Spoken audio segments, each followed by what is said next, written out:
Hey folks, this is Sean Phillips, the co-writer, co-director, and the guy who plays Don on the show. Hey everyone, this is MJ Kelly. I'm the actor who plays Murph. I'm also the co-director, co-writer, and this is the audio commentary for The Deviate.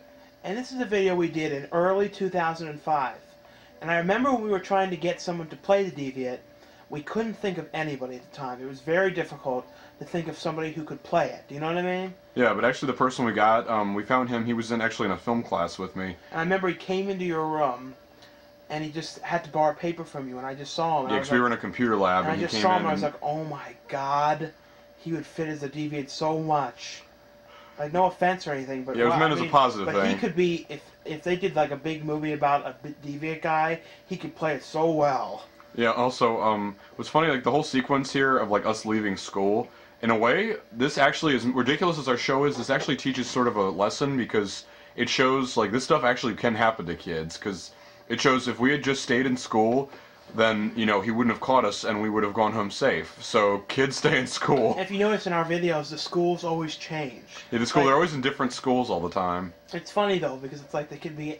It's like, where the hell did they go to school? It's like, oh, well, who knows? It's like, at one point, this is an elementary school, and then at one point, like, we filmed at a high school. That shot that you can see us. Oh, that's really cool. Another point we could film was the guy had to, like, walk along as he was holding the camera. And then we do another shot of stuff at, like, 2 different colleges. We filmed at all sorts of schools. We film everywhere. And this is also one of our best episodes, because we have a whole list of best ones, and for one of the reasons this one is first of all, it has a really cool flow and feel to it, plus the music score was incredible, because you wrote the whole score yourself. He did the whole thing, like, he watched the whole thing and was, he was composing it on one of those cool synthesizers right as the video was being played. I'm really proud of this music. It's really cool, and it gives it an even cooler feel. It's almost like one of those, not only that, just one of those lessons, like they say, what happens, you know, if a stranger pulls up and says get in the car? Well, Don and Murph make their own choice of actually listening to him. See, this guy, I remember we were going to do a Deviate, I guess we can say this, we were going to do a Deviate 3. No, I mean a Deviate 4. Remember that? Yeah. And we were actually going to get him to come back, but we were going to film in the Science Center and like the Inner Harbor. But the aquarium. We canceled because we were just so worried about it, like getting the shit about it. We might do it when we get this new hair, like this new look, because like it's not as noticeable and everything. It's not blonde, but we were going to actually have this actor come back because we liked him so much, but we couldn't get him for part 3 because of a lot of reasons. But this guy is so serious. I mean. Isn't he an actor or no? No, actually, he's more of like a camera operator and an editor. He doesn't actually act that much. This is like the first thing he's acted in. Remember we stole this, or we found it like in Patty Pooh's class. You know. No, they're not gonna know what that is. But you know, well, it's stagecraft. Yeah, it was some stagecraft class. There were all these props we found. Patty Pooh means like a lesbian like woman. You know what I mean? Like a real manly looking one. And I always liked Patty Poohs. You know, I liked them a lot. They're like cool company. But like there was a whole group of Patty Poohs, and they always smoked outside. Yeah, I'm so glad we're out of that class. Well, we took this fishing net because the teacher, she's like, I don't care, guys, just take it. Not only that, we also got like this real 70s. I'm so proud of the way the car pulls in here. It was so perfect. We also stole this really heavy, like 2-ton 70s camera I had to carry down the steps. We've yet to use it. Oh, we will. This was such a bitch to get out of here. I mean, it was a very small car to get out of. Yeah, like then, like we had to stand around while they like opened the keys to the house, and because this was his house, we filmed at. And I think I hurt my leg really bad too. Remember, look at us trying to get out of here still. Actually, I was the one standing around the net. You got that net still around your head like that. I never took notice of that on the internet one.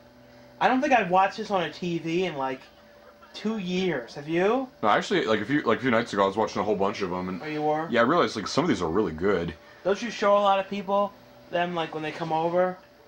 To show him these videos? Yeah, this is one of the ones I actually show because I'm real proud of this one. There we went up there and he he went up and unlocked the door originally because originally it took a while for him to get the thing unlocked.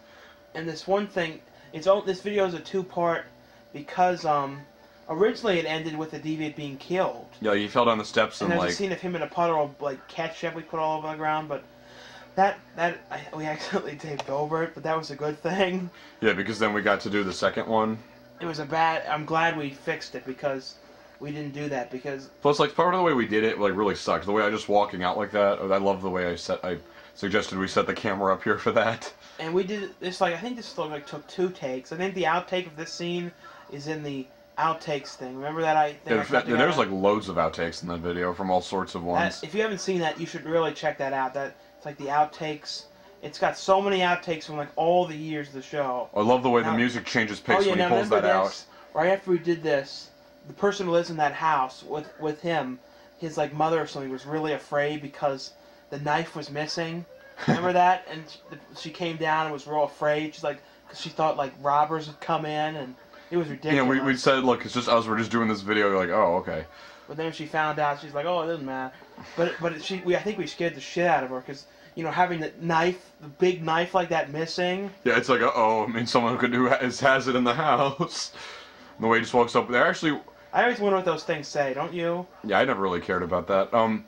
What's funny was... Don't you like this shot? Like how... Like the way he just pans over and he walks up like that. What's funny is, actually there was also a scene of him washing his mother's feet and there was no mom, but we thought it just didn't fit. Didn't we do these around the time we were doing Thursdays?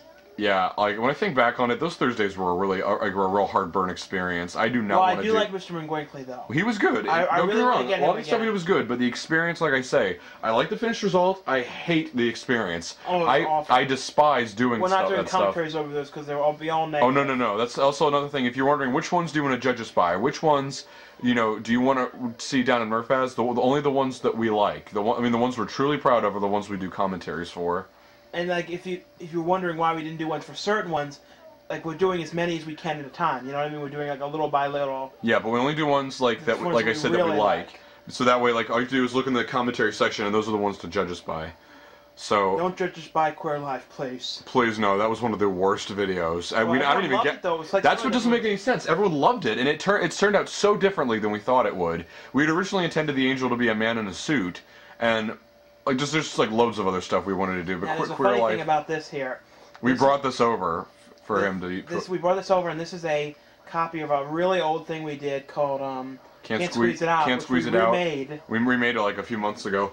This is actually that was one of the first things we ever did. That was the second video we've ever made. The first video we ever made at your house. The first video we ever made was at my house. And what's funny though is how we brought that over, and I wonder if anyone even noticed that was you walking down in that shot. I love this thing. Like the way he just sits there and turns back. Ridiculous glasses in this one. And those sunglasses. They're ridiculous. You're like the man of like a million glasses, not to mention like a million DVDs too. Doesn't matter though, you know. I mean, like I only have like hundreds. You have like thousands. I'm Mr. DVD. Yeah, you're the king of DVD. I'm like the prince of DVD. So it means I can wear purple. It's funny, like the whole thing of him. Oh wait, no, he doesn't do it yet. I'm really happy with how this stuff's cut together too. Yeah, the shot here was better, but the audio of a different one was better. So I said just use the audio because the audio was so funny the way he was saying it, except his head went out of the shot too much, so we had to do it again, and the audio wasn't as good. And I said I love the audio of the first one. I said so just extract it and put it over the footage of the other one so it works really well. That's why it looked a little like queer the way his mouth was moving. Yeah, it was funny how he used a real knife in this one, but when we did Deviate 3, we were going to like the Maryland Zoo. And the thing was, you know, someone was just thumped there, so we weren't. So like we were not going to bring a real knife in, so we had to use that prop knife that we. It was 2 days before someone got beat the shit up over the head in the gift shop by someone wearing a bird mask. Yeah, it was really ridiculous. So we did not want to come across as weird.